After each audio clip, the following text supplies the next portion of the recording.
UDF എന്ന ആ മുന്നണി സംവിധാനം വിപുലീകരിക്കുകയാണ്. UDF മുന്നണി വിപുലീകരിക്കണമെങ്കിൽ UDFന്റെ കൺവീനറാണ് അതേക്കുറിച്ച് പറയേണ്ടത്. ഇവിടെ പ്രതിപക്ഷ നേതാവ് VD സതീശൻ ചില അവകാശവാദങ്ങളുമായിട്ട് രംഗത്ത് വന്നിരിക്കുന്നു. അത് UDFനുള്ളിലെ കാര്യമാണ്. നമുക്ക് അതിനെക്കുറിച്ച് കുറ്റവും തെറ്റും ഒന്നും പറയാനില്ല. UDFലെ ഘടക കക്ഷികളിലെ പ്രധാനപ്പെട്ട നേതാക്കൾക്ക് UDF സംബന്ധിച്ച കാര്യങ്ങൾ പറയാനുള്ള അവകാശമുണ്ട്, സ്വാതന്ത്ര്യമുണ്ട്. എന്നാൽ UDF വിപുലീകരിക്കുന്നു എന്ന് പറഞ്ഞ് UDFലേക്ക് വന്ന ആൾക്കാരെ കുറിച്ച് പറയുമ്പോൾ അതിലെ ചില വസ്തുതകൾ പരിശോധിക്കേണ്ടതുണ്ട്.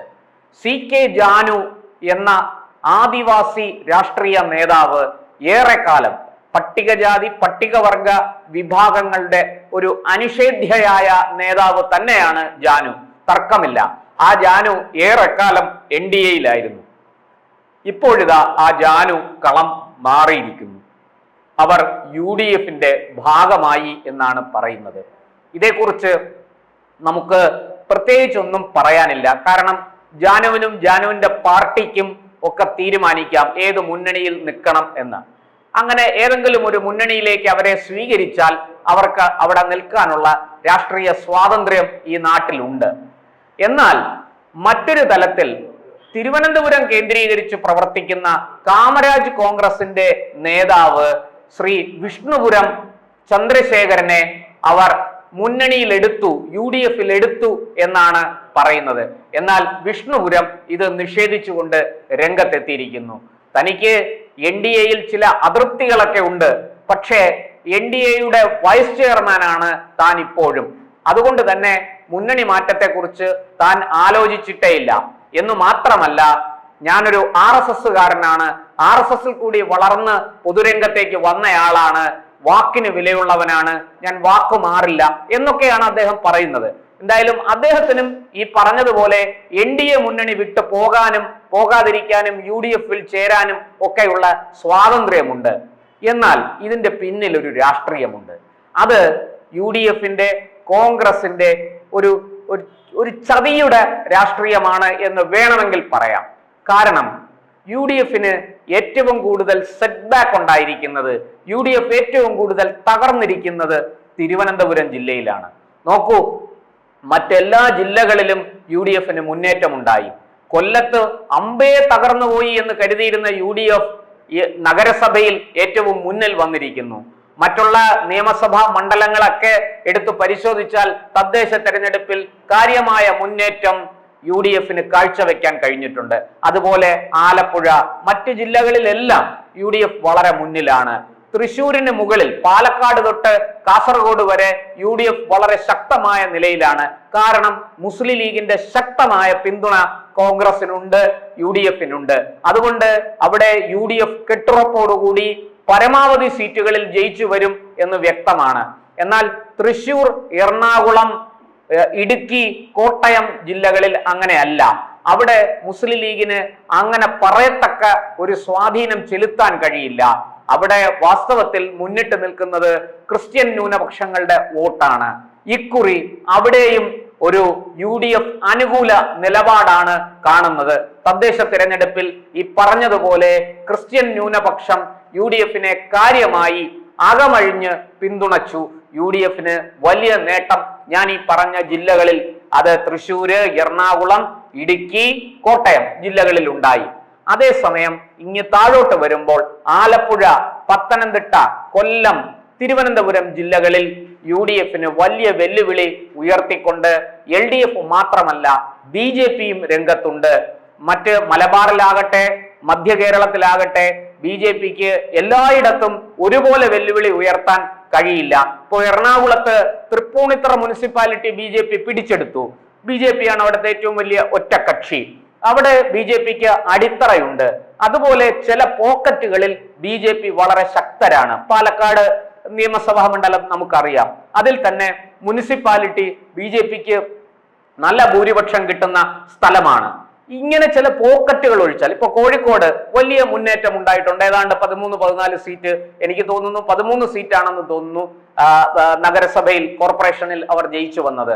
അതുപോലെ കണ്ണൂർ ജില്ലയിലും കാസർഗോഡ് ജില്ലയിലും BJPക്ക് ചില പോക്കറ്റുകളിൽ വലിയ മുന്നേറ്റം നടത്താനാകും. കാസർഗോഡ് ജില്ലയിൽ കാസർഗോഡും മഞ്ചേശ്വരവും BJPയുടെ കയ്യിലാണ് ഇരിക്കുന്നതെന്ന് പറയാം. അവിടെ ജയിക്കുന്നത് UDF ആണെങ്കിലും കൃത്യമായി ഈ മത ധ്രുവീകരണം നടത്തി LDFന്റെ കൂടി സഹായം നേടിക്കൊണ്ട് പലപ്പോഴും അവിടെ UDF കൃത്യമായിട്ട് പറഞ്ഞാൽ മുസ്ലിം ലീഗ് സ്ഥാനാർത്ഥി ജയിക്കാറുണ്ട്.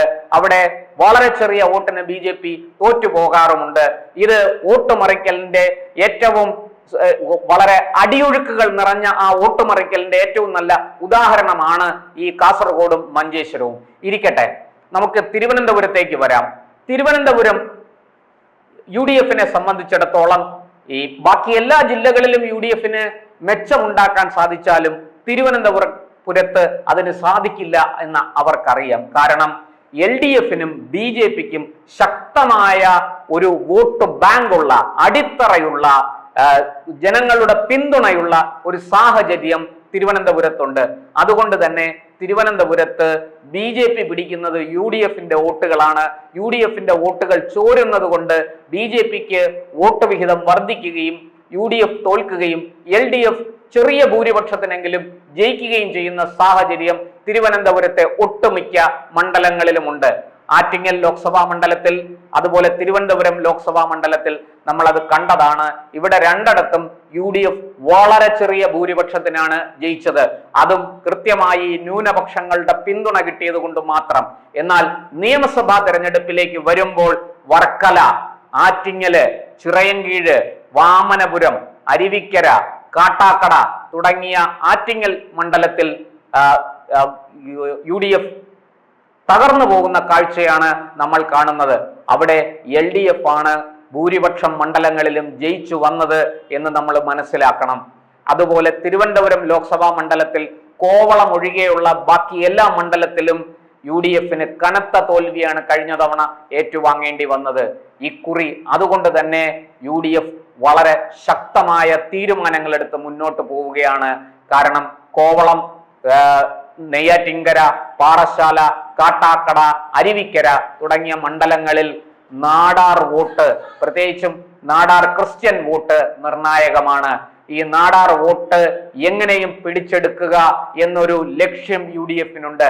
അതിനു വേണ്ടിയിട്ടുള്ള പരിശ്രമങ്ങളുടെ ഭാഗമായാണ് ഈ നാടാർ സമുദായത്തെ ഒരുമിപ്പിച്ച് കൊണ്ടുപോകാൻ ശ്രമിക്കുന്ന വിഷ്ണുപുരം ചന്ദ്രശേഖരനെ BJPയുടെ NDAയിൽ നിന്ന്, BJP നേതൃത്വം നൽകുന്ന NDAയിൽ നിന്ന് അടർത്തിയെടുക്കാൻ കോൺഗ്രസ് ശ്രമിക്കുന്നത്. ഈ രാഷ്ട്രീയം നമ്മൾ മനസ്സിലാക്കണം.